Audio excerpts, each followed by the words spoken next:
नमस्कार साथियों, एक क्लासेज के YouTube चैनल पर मैं पवन सारस्वत व्याख्याता हिंदी आप सभी का हार्दिक अभिनंदन करता हूं, स्वागत करता हूं। साथियों, आज हम इस क्लास में रीट 2020 के अंतर्गत हिंदी भाषा लैंग्वेज प्रथम के रूप में और लैंग्वेज सेकंड के रूप में उसका पाठ्यक्रम क्या है, उसकी तैयारी की हमारी जो स्ट्रेटजी है, योजना है, वो क्या रहेगी, उसके बारे में आज अपने जानेंगे। क्योंकि हरिवंश राय बच्चन ने कहा है कि पूर्व चलने के बटोही बाट की पहचान कर ले।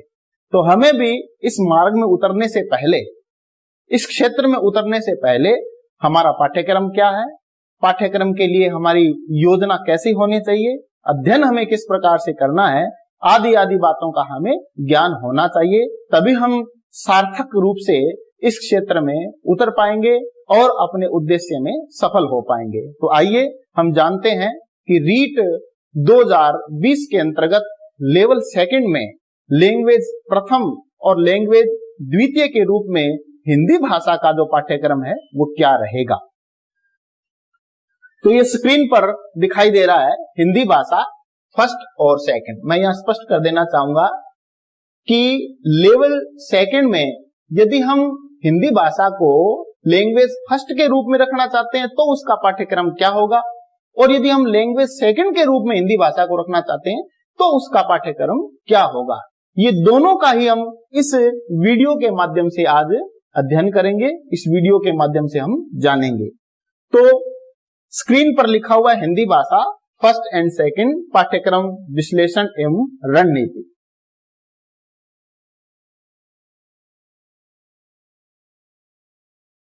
तो साथियों, लेवल सेकंड में जो रीट के लिए जो पाठ्यक्रम निर्धारित किया गया है, चाहे वो लैंग्वेज फर्स्ट के रूप में हो और चाहे सेकंड के रूप में हो, उसके लिए 6 इकाइयां निर्धारित की गई है। तो सबसे जो पहली इकाई है वो है अपठित गद्यांश पर आधारित निम्नलिखित व्याकरण संबंधी प्रश्न। ये जो अपठित गद्यांश पर आधारित जो प्रश्न दे रखे हैं, ये प्रश्न, ये जो नीचे जो बिंदु दे रखे हैं, इन पर आधारित होंगे।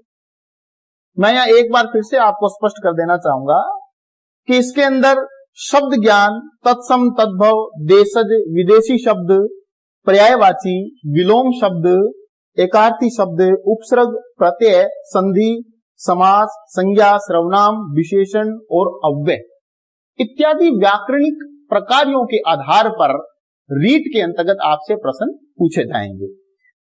ये जो सारा का सारा इतना जो मैटर आपके सामने ये जो लिखा हुआ है,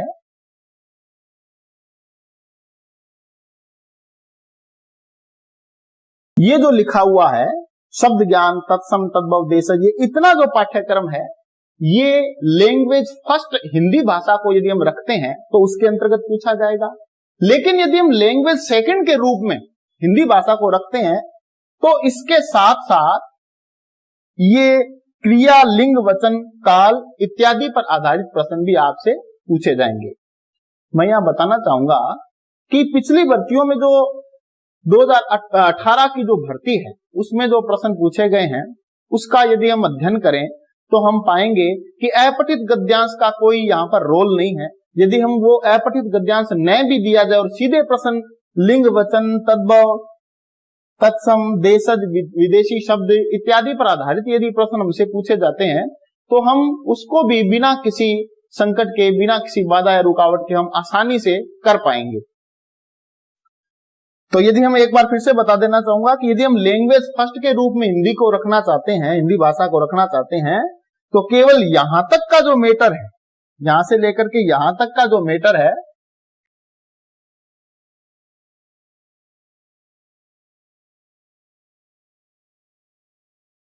यहां से यहां तक का जो मैटर है, ये इतना जो पाठ्यक्रम है ये लैंग्वेज फर्स्ट में है। किंतु यदि हम लैंग्वेज सेकंड में हिंदी भाषा को रखना चाहते हैं तो उसमें फिर हमें इसके साथ साथ क्रिया, लिंग, वचन और काल, जो ये लाल अक्षरों में जो लिखा गया पाठ्यक्रम है, ये भी हमें साथ में तैयार करना होगा। इसकी तैयारी भी हमें करनी होगी। ये हमारी फर्स्ट इकाई के अंतर्गत है। अब हम इकाई दूसरी देखते हैं। दूसरी इकाई जो है वो है अपठित गद्यांश पर आधारित निम्नलिखित बिंदुओं पर प्रश्न रेखांकित शब्दों का अर्थ स्पष्ट करना। इसमें भी वचन काल, लिंग ज्ञात करना, दिए गए शब्दों का वचन काल और लिंग बदलना, इस पर आधारित प्रश्न हमें पूछे जाएंगे यदि हम लैंग्वेज फर्स्ट के रूप में हिंदी भाषा को रखते हैं तो। और इकाई जो तीसरी इकाई है, इसके अंतर्गत हमें वाक्य रचना, वाक्य के अंग हम व्याकरण में जैसे पढ़ते हैं, उद्देश्य और विधेय दो अंग होते हैं। वाक्य के प्रकारों की यदि हम बात करें तो वाक्य के प्रकार भी जैसे रचना के आधार पर हम देखते हैं तो 3 प्रकार हैं, और अर्थ के आधार पर यदि हम देखते हैं तो 8 प्रकार हैं, तो उनका हमें अध्ययन करना होगा। उसके बाद में पदबंध है, तो पदबंध यदि हम व्याकरणिक प्रकार्य के आधार पर यानी कि विकारी और अविकारी शब्दों का यदि हम अध्ययन कर लेते हैं, संज्ञा, सर्वनाम, विशेषण, क्रिया और इसके अलावा अव्यय जो है अविकारी शब्द है, उनका यदि हम अध्ययन कर लेते हैं तो पदबंध का टॉपिक जो है हमारा वो भी आराम से क्लियर हो जाएगा, उसमें कोई दिक्कत नहीं आएगी। इसके अलावा मुहावरे और लोकोक्तियां भी पूछे जाएंगे। ये जो पाठ्यक्रम है, ये इकाई 2 और ये जो इकाई 3 में जो ये पाठ्यक्रम मैंने आपको बताया है, ये तभी आएगा जब हम लैंग्वेज फर्स्ट के रूप में हिंदी भाषा को रखते हैं तो। अब यदि हम लैंग्वेज सेकंड के रूप में यदि हिंदी भाषा को रखते हैं तो हमारा पाठ्यक्रम क्या होगा, वो आगे वाली स्लाइड में हम देखते हैं।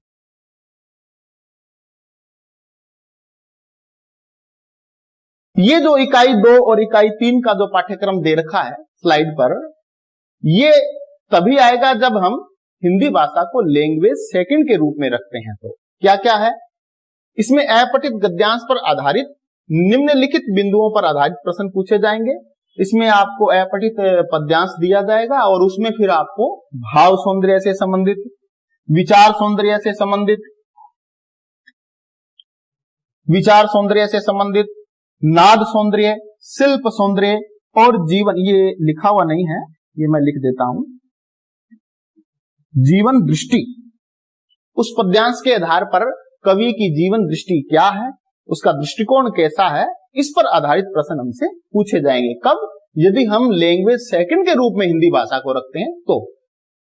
ये जो तीसरी इकाई दे रखी है, इसमें भी आप देखेंगे कि वाक्य रचना, वाक्य के अंग, वाक्य के प्रकार, पदबंध, मुहावरे, लोकोक्तियां, ये हमने देखा था कि यदि हम लैंग्वेज फर्स्ट में रखते हैं तो भी ये टॉपिक हमें पढ़ना पड़ेगा, और यदि हम लैंग्वेज सेकंड के रूप में हिंदी भाषा को रखते हैं तो भी हमें ये टॉपिक पढ़ने पड़ेंगे। किंतु लैंग्वेज सेकंड में कारक चिन्ह और अव्यय पद जो है, ये एक नए बिंदु और ऐड हो जाएंगे, इनका अध्ययन हमें और करना पड़ेगा। कारक चिन्ह और अव्यय। इसके बाद में इकाई 4, इकाई 5 और इकाई 6 का जो पाठ्यक्रम है वो दोनों भाषाओं में समान रूप से है। यदि हम लैंग्वेज प्रथम के रूप में हिंदी भाषा को रखते हैं तो भी हमें ये पाठ्यक्रम पढ़ना पड़ेगा, और यदि हम लैंग्वेज सेकंड के रूप में हिंदी भाषा को रखते हैं तो भी हमें ये पाठ्यक्रम पढ़ना पड़ेगा। आइए जानते हैं क्या क्या पाठ्यक्रम में है। इसमें है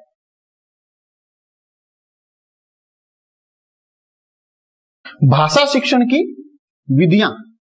हम ये पढ़ते आए हैं कि भाषा शिक्षण की जो विधियां हैं उनको हम पद्य शिक्षण की विधियां, गद्य शिक्षण की विधियां और व्याकरण शिक्षण की जो विधियां हैं वो उनका अध्ययन हम करते हैं।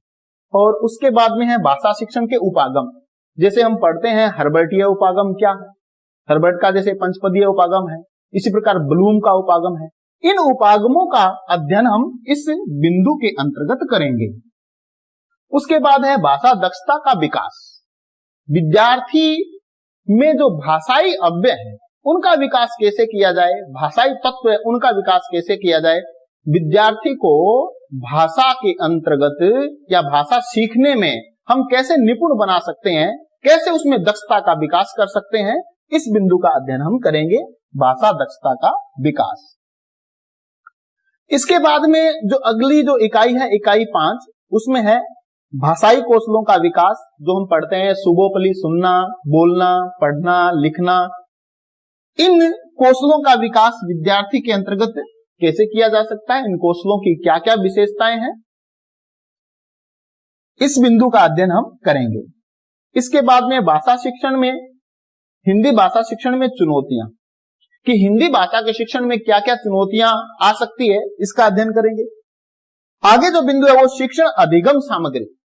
शिक्षण अधिगम के अंतर्गत कौन कौन सी सामग्री प्रयुक्त होती है, दृश्य सामग्री क्या है, श्रव्य सामग्री क्या है, या दृश्य श्रव्य सामग्री क्या है, उनका अध्ययन हम करेंगे। जैसे कि हम फेल्ट बोर्ड कह सकते हैं, बुलेटिन बोर्ड कह सकते हैं, पाठ्य पुस्तक भी एक प्रकार से सामग्री के अंतर्गत है, इसी प्रकार से श्यामपट भी एक सामग्री के अंतर्गत है। तो इन चीजों का ग्रामोफोन भी एक प्रकार से आजकल भाषाई प्रयोगशाला के अंतर्गत जो यंत्र प्रयुक्त किए जाते हैं वो भी एक प्रकार से सहायक सामग्री के अंतर्गत पढ़े जाते हैं, तो उनका अध्ययन भी हम करेंगे। इसके बाद में है पाठ्य पुस्तक, बहुमाध्यम, मल्टीमीडिया एवं शिक्षण के अन्य संसाधन। ये इकाई 5 का पाठ्यक्रम है। क्या क्या एक बार फिर से देख लें कि भाषाई कौशलों का विकास है, हिंदी भाषा शिक्षण में चुनौतियां, शिक्षण अधिगम सामग्री, पाठ्य पुस्तक, बहुमाध्यम एवं शिक्षण के अन्य संसाधन। ये हमें लैंग्वेज सेकंड और लैंग्वेज फर्स्ट के रूप में यदि हम हिंदी भाषा रखते हैं तो दोनों में ये हमें पढ़ने पड़ेंगे, इनका अध्ययन हमें करना पड़ेगा। इसके बाद में इकाई 6 है। इकाई 6 में भाषा शिक्षण में मूल्यांकन। मूल्यांकन क्या है, मूल्यांकन की विशेषताएं क्या है, उपलब्धि परीक्षण का निर्माण कैसे किया जाता है, सतत एवं व्यापक मूल्यांकन, उपचारात्मक शिक्षण क्या है, उसकी विशेषताएं क्या है, इन सब बिंदुओं का हम अध्ययन करेंगे। इकाई 4, इकाई 5 और इकाई 6 ये लैंग्वेज फर्स्ट में भी हमें पढ़ना पड़ेगा और लैंग्वेज सेकंड में भी हमें पढ़ना पड़ेगा। यानी कि यदि हम लैंग्वेज फर्स्ट के रूप में हिंदी भाषा का चुनाव करते हैं तो भी हमें इकाई 4, 5 और 6 का अध्ययन समान रूप से करना पड़ेगा, और यदि हम सेकंड के रूप में रखते हैं तो भी हमें यही अध्ययन करना पड़ेगा। इन इकाइयों का जो पाठ्यक्रम है उसका अध्ययन करना पड़ेगा। आज के वीडियो में इतना ही। आगे के वीडियो में हम देखेंगे, हम जानेंगे कि पाठ्यक्रम का जो अध्ययन है, अध्ययन करने के लिए हमें किन किन पुस्तकों का चुनाव करना है और आगे जो हमारा बिंदु रहेगा पाठ्यक्रम का वो क्या होगा, तो वो सब हम नेक्स्ट वीडियो में जानेंगे। जय हिंद।